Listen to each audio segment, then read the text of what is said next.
अकोला जिल्ह्यामध्ये टोमॅटोच्या दरामध्ये घसरण झाली आहे आणि 20 किलोच्या एका कॅरेटला 50 ते 60 रुपये भाव मिळतोय। दरामधील घसरणीमुळे वाहन भाडं सुद्धा निघत नाही आणि त्यामुळे अनेक शेतकऱ्यांनी टोमॅटो तोड करणं सुद्धा बंद केलंय। दर घसरलेले आहेत आणि त्यामुळे शेतकरी आर्थिक अडचणीत आहेत। लातूरच्या निलंग्यामधील कोराळी गावात शेतकऱ्याला 50 गुंठे शेतामध्ये मिरचीचं चांगलं उत्पन्न त्याने घेतलेलं आहे आणि या मिरचीच्या पहिल्या 2 तोडणीमध्ये शेतकऱ्याला 1 लाखांचं उत्पन्न मिळालंय।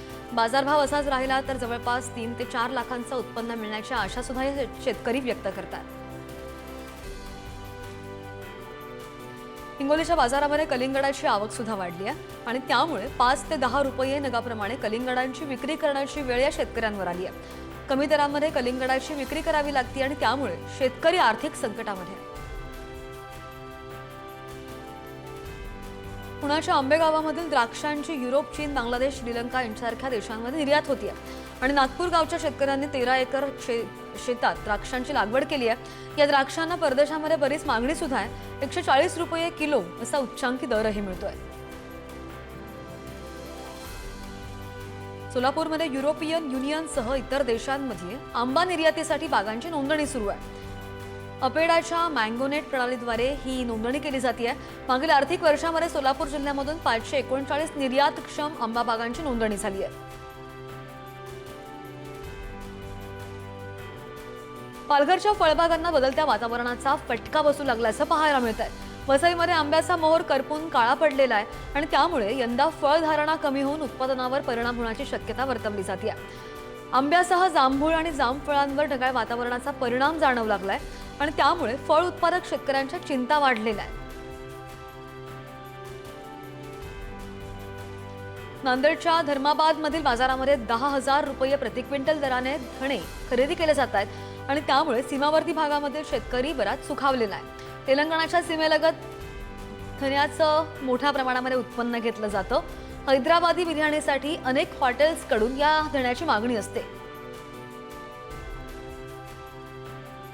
परभणीमध्ये नाफेडकडून 18 तूर खरेदी केंद्र सुरू करण्यात आली आहेत। शेतकऱ्यांना तुरीला 7,750 रुपयांचा हमीभाव मिळावा यासाठी तूर खरेदी केंद्र सुरू करण्यात आली आहेत। मात्र फक्त 589 शेतकऱ्यांनी तूर विक्रीसाठी नोंदणी केलेली पाहायला मिळते। अजूनपर्यंत एकही शेतकरी केंद्राकडे फिरकलेला सुद्धा नाहीये। सोलापूर बाजार समितीमध्ये गेल्या वर्षीच्या तुलनेमध्ये फेब्रुवारी महिन्यामध्ये कांद्याची आवक वाढली होती आणि एका महिन्यामध्ये जवळपास 5,000 ट्रक कांद्याची आवक झालेली आहे। त्यातून 95 कोटी ते 100 कोटी रुपयांपर्यंत उलाढाल झाल्याचं सुद्धा दिसतंय। जानेवारी महिन्यामध्ये कांद्याची आवक कमी झालेली होती। खानदेशामधील विविध बाजार समित्यांमध्ये मक्याची आवक मंदावल्याचं दिसलं तर आवक कमी असल्यानं मक्याचे दर स्थिर आहेत। मक्याला 1,610 ते 2,000 रुपये, सरासरी 1,800 रुपये प्रति क्विंटलला दर मिळतोय। दरामध्ये मोठी घसरण होणार नसल्याचं व्यापाऱ्यांचं मत आहे।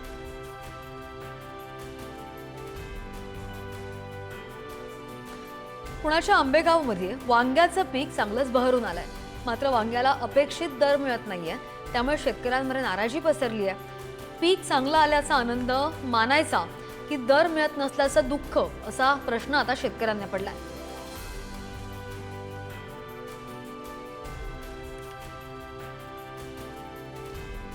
राज्यामधील बाजारामध्ये गवारीची आवक सुद्धा कमी झाली आहे, मात्र गवारीला मागणी आहे, त्यामुळे दर टिकून आहे। सध्या गवारला 5,000 ते 6,000च्या दरम्यान सरासरी भाव मिळतोय, तर पुढील काही आठवडे गवारची आवक सरासरीच राहील असा अंदाज व्यापारी व्यक्त करतात।